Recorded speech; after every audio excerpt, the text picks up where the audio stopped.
Hi there, I'm Coach Elisa if you don't know me. And for myself, it is Saturday, April 25th, my dad's birthday. Happy birthday, Dad. And I love you.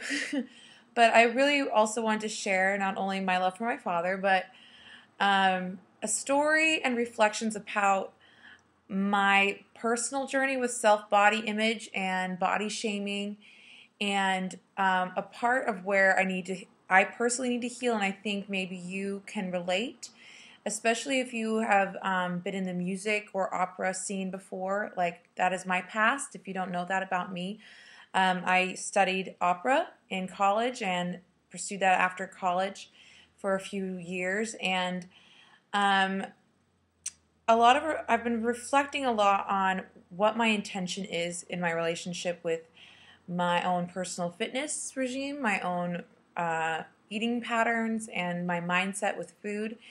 And I am a type of person that's a type A perfectionist, always have been, and I work really hard. And I feel like the more I do and the more validation I get from my hard work, the better I am as a person. But ultimately, that keeps leading me towards not feeling satisfied. I'm never good enough. I have that mentality, and I have that kind of preset lie in my head. And a part of that journey is from my singing background, a place that needs healing. One story is or part of my story is from singing.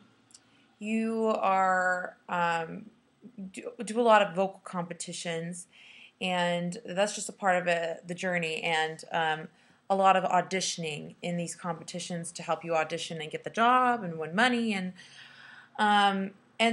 for me, that I've realized and reflected in this past week how much that has affected my view of my body and body shaming, because it's kind of like if you were in a fitness model or something like that, or even just a model in general, like how you're always judged on how you look, and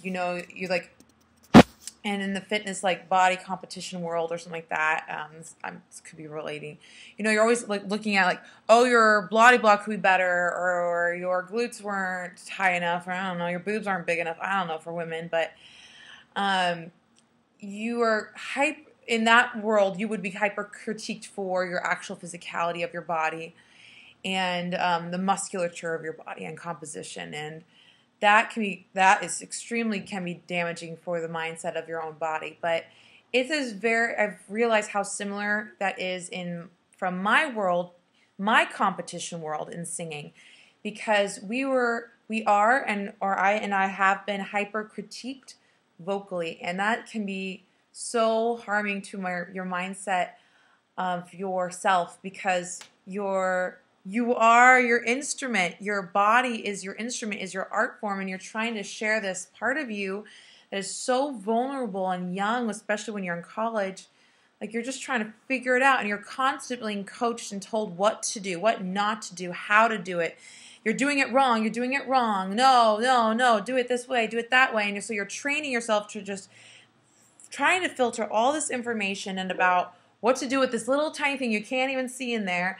And then you go into this competition world or audition world, and you're always being critiqued and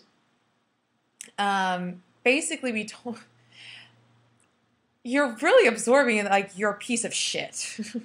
Honestly, oh, that sounds good. You don't. Very few times did I actually get compliments or actually good critical feedback that can be applicable. It was more your French sucks. Your diction sucks. Of course they say it in a different way, but or you're never consistent in blah blah in the sound of your voice. Your placements blah. You had a slow vibrato. You couldn't basically being told you're never good enough. And it's not like you can fix it. Something's and it's so hard to not take it personally, and you're just always thinking and hypercritical of yourself because you have to make it perfect for them, so you can get the job, so you can do and perform this craft that you've been training so hard to do. and to make it right so that you can just live it out. But then there's this whole other like self-shaming aspect that comes with this hyper critical training that you have to do. And basically your job is to like be critiqued all the time by people and being told what to do, what not to do. And I didn't realize how that has actually really affected me today. That like those kind of like battle scars of how that hypercritical brain, of how that's shaped my control mechanisms in my life when I get stressed. And how if I feel on like how it's disempowering it is. It can be the most empowering thing to own your voice. It can be so disempowering to always be filled with all these different feedback and voices telling you what to do. And so you can't trust yourself. You can't trust your intuition to guide you, and and you can't take the time to actually find your voice. Like literally figure it out how to use this thing as a singer, but then that translates to something really deep within, like your psyche and your being. Can you trust what you think is right? Can you trust what you know? Can you trust what you feel? I can't. I couldn't. I couldn't trust my intuition. And for me, that's where the saving grace of yoga came into, is like learning just to trust the sensations I was encountering, the lessons I was learning physically on a yoga mat, like how to just freaking do a down dog, in my body, and starting to let that steep into a deeper brain space.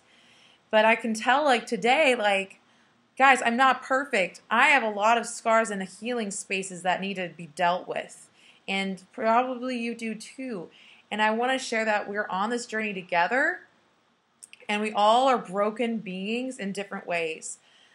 So this is part of my brokenness, is learning to deal with the stress and the very consistent battling of trying to take in that feedback from my singer days, and learning to re-empower myself and trust who I am, what my values are, what I want, and trust like that it's going to be okay.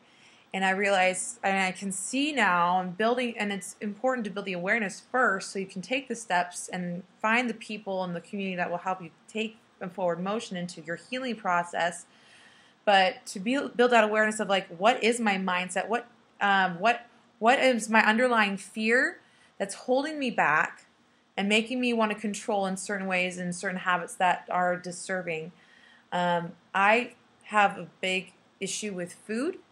I'm realizing how broken I am with my relationship with food, and how that relates to my weight and self-image, and how that relates to also being viewed in my relationships, and how when I'm in hyper stress mode because I'm encountering the last quarter of my school, I'm getting more stressed out, and I'm using food, the control of food, like scheduling it, like my meal planning.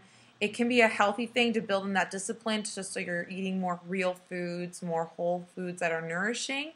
But when it comes to the other end of the spectrum of using as your control mechanism that ice ultimately can isolate you, and you can't enjoy freaking getting ice cream at the ballpark, or a burger and beer with friends and family, like once in a while, like when that makes you shut down, like it can make me shut down, that's disempowering as well.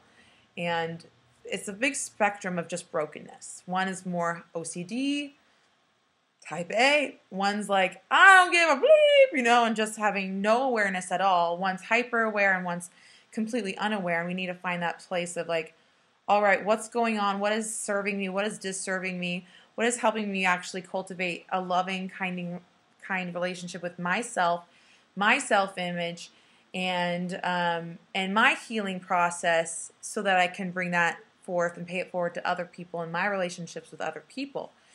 And that's what I'm hoping to do in my groups. That's what I'm hoping to do with these videos. And just to share that my message today, like literally today, can be a message to you. And to take that first step of just building an awareness of wherever you are in the spectrum of brokenness, because we're all broken human beings. We're human beings. We're not perfect. We're never going to be like this holy enlightened yogini, whatever religious background you come from, like that. We're not Jesus, okay? Like, you can imagine Jesus or whatever you want to pick this image, you know? We're never going to be perfect. We're never going to be the perfect singer. We're never going to be have the perfect sound for everybody. You know, everyone has their own different concept of beauty and what should be right, and it's so important to start building that awareness of where our brokenness is and where we need to heal. And for me, a part of that story is the singing competition world and the audition world, and learning to where that brokenness is starting to come from and saying it and sharing it in a community is one of the first steps to just heal it up and know that I'm not alone, you're not alone, especially my singer peeps, you are not alone. We are all in this kind of broken space together because we need to learn how to trust ourselves. We need to learn how to embrace our intuition and our self-love so that we can pay it forward, because we live in a broken, broken world. Yeah, we all know that. And I hope we can bring in that healing for ourselves and for others, and to be that light that we know is out there. And that's why I'm making this long, long video today. And I hope it can be a little bit of inspiration for you.